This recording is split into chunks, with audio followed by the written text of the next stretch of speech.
Comment impressionner un juge?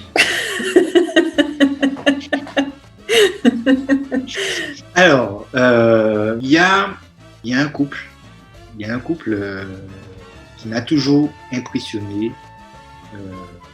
à l'époque. Maintenant, c'est moins impressionnant ce qu'ils font, mais c'est toujours joli, mais c'est moins impressionnant. Parce qu'il y avait de la recherche, de la créativité, de l'innovation. C'est des choses que tu n'avais jamais vues auparavant. C'est le couple Adrián et Anita, Espagne. À l'époque, à Porto Rico, on voyait ils arrivaient sur la scène. Et quand tu arrives sur la scène, il y a une manière d'arriver sur la scène qui fait que tu as une présence scénique. Ce qu'on appelle la présence scénique, d'ailleurs, c'est aussi une des catégories qui est notée. C'est comme si est-ce que tu as du charisme ou pas quand tu rentres sur la scène. Le fait simplement de rentrer sur la scène, on sait déjà si tu vas gagner ou pas. Ça, c'est important. C'est-à-dire que quand Anita et Adrián arrivent sur la scène, ils ouvrent les bras et ils sourient.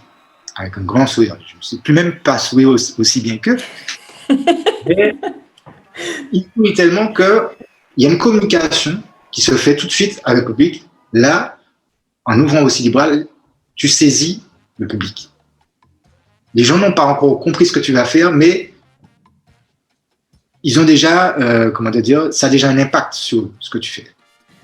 Je veux juste reprendre ce que tu viens de dire avant de continuer, de la présentation. Je me rappelle qu'à notre première interview qui n'a jamais été publiée à cause de la qualité, je n'étais pas du tout satisfaite.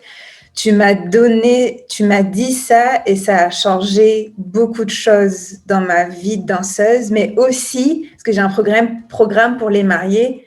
Ah, mais mes pauvres mariés, je leur dis tout le temps, très sage.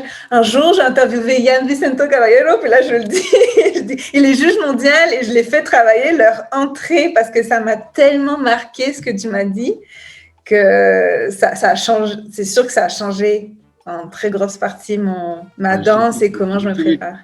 Mais oui, donc tu disais, Adrián et Anita, c'est un des couples qui t'a le plus marqué par leur entrée en scène, présence scénique. Mais tu ne penses pas que c'est leur réputation qui les précède?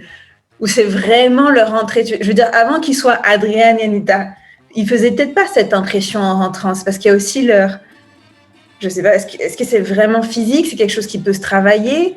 Ou il y a aussi, il y a la légende autour d'eux?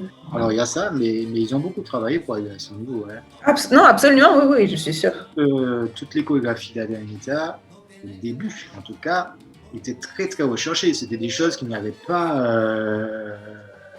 auparavant.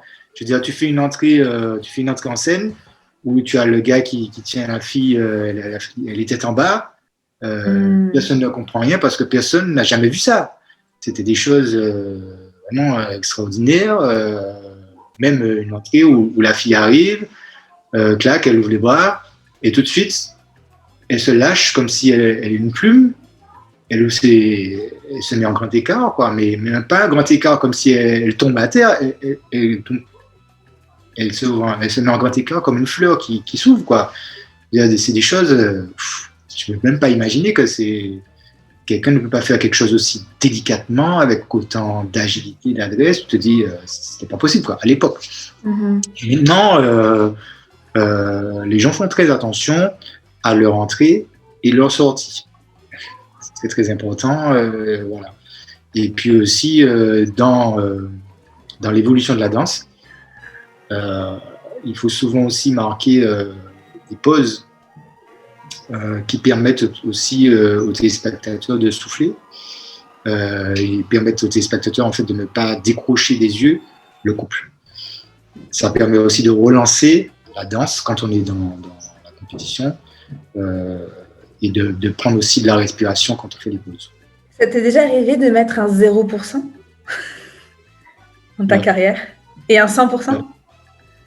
Oui. Oh, à qui? C'est très rare. Non, mais je crois que de toute façon, il y a des personnes qui sont de très très bon niveau. Et de toute façon, quand on note, surtout quand il y a beaucoup de compétiteurs, ben, tout de suite, même si tu as oublié certains, mais tu sais très bien qui sera le premier et qui sera le dernier. Ah oui. Là, tu sais très bien qui sera les 3 premiers et qui sera les derniers. Bon, entre-temps, les autres qui sont, voilà, si tu regardes au niveau en termes de points que tu as noté, mais tu vois très bien qui sort du lot et qui ne l'est pas. Voilà.